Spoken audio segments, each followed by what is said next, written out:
तो क्या आप भी अपनी किस्मत का दरवाजा खोलना चाहते हैं? तो आइए सुनिए किस्मत के दरवाजे कैसे खुलते हैं। राधे राधे दोस्त, ये कहानी है आशा से आशा। दो राजाओं की लड़ाई हो रही और राजा एक हार जाता है।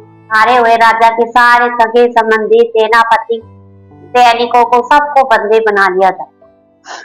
जो मंत्री था उसकी पत्नी बहुत सुंदर थी और जो जीता हुआ राजा था वो चाहता था कि जो सेनापति है वो उसके गुलाम बनकर काम करे। उसको एक कोठरी में कैद किया जाता। मंत्री को कहा जाता है कि क्या हमारे राजा के गुलाम बनोगे? अगर तुम गुलाम बनने के लिए तैयार हो तो हम तुम्हें छोड़ देंगे। लेकिन जो मंत्री था वो क्या था, वफादार था। वो अपने राजा के वफादारी को ठुकराना नहीं चाहता था, इसलिए उसने उसकी बात नहीं मानी और कोठरी में कैद होने का निर्णय लिया। कोठरी में 2 दरवाजे लगे हुए थे, इनके ऊपर मोटे मोटे ताले लगे हुए थे। कोठरी में उसकी पत्नी और वो मंत्री दोनों कैद। पत्नी की हालत समय के साथ साथ खराब होती जा रही, तो यही सोच रही थी अब हमें सारा जीवन इसी कोठरी में बिताना पड़े। लेकिन मंत्री ने आशा के दीप जलाकर हर दरवाजे के जाकर धक्का मारा। पहले ने 20-25 दरवाजों के ऊपर धक्का मार मार के पता किया कि कौन सा दरवाजा खुल सकता है, लेकिन कोई दरवाजा खुल ही नहीं रहा था। तो उसकी पत्नी पीछे से कहती है, अब तुम्हें सारा जीवन इसी कोठरी में रहना पड़ेगा, सारे यहीं पर तुम्हें क्या है कैद होकर अपना सारा जीवन व्यतीत भी करना।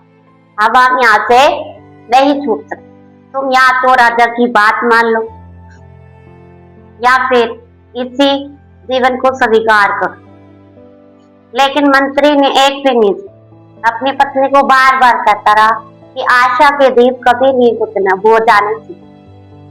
वो हर बारी उठता और दरवाजे के धक्का मारकर देखता। ऐसे करते करते बहुत दिन हो गए। हर दरवाजे के पास धक्का मार पता करता। जब वह 99 दरवाजे तक पहुंचा तो उसकी भी हिम्मत हारी हुई थी, लेकिन फिर भी वह हारा नहीं। उसने सोचा कि एक आखिरी कोशिश और की जाए, क्या पता मेरे किस्मत का दरवाजा खुल जाए, क्या पता ये दरवाजा धक्का मारने से खुल जाए और क्या पता मेरा जीवन सुखद हो जाए। नहीं तो मैं इस जीवन को स्वीकार करने के लिए तैयार। उसने 100वें दरवाजे को जैसे ही धक्का मारा तो उसकी जो चटकनी थी वो खुलने लगी। उसको विश्वास हो गया कि अब ये दरवाजा खुल सकता है। उसने जोर से धक्का मारा उस दरवाजे। जैसे ही धक्का मारा तो वह दरवाजा खुल गया और उसने अपनी पत्नी को एक ही जवाब में कहा कि कभी भी आशा के दीप नहीं छोड़नी चाहिए, ना हिम्मत छोड़नी चाहिए।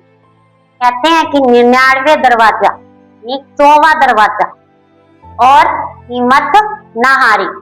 100वां दरवाजा हिम्मत ना हारी, जीत की हिम्मत अपनी जिंदगी सवारी।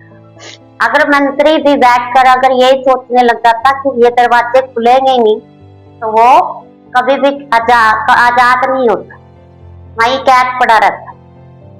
तो हमें शिक्षा लेनी चाहिए कि हमारा किस्मत का दरवाजा कभी भी खुल सकता है, इसलिए हमेशा प्यार रहो। राधे राधे दोस्तों।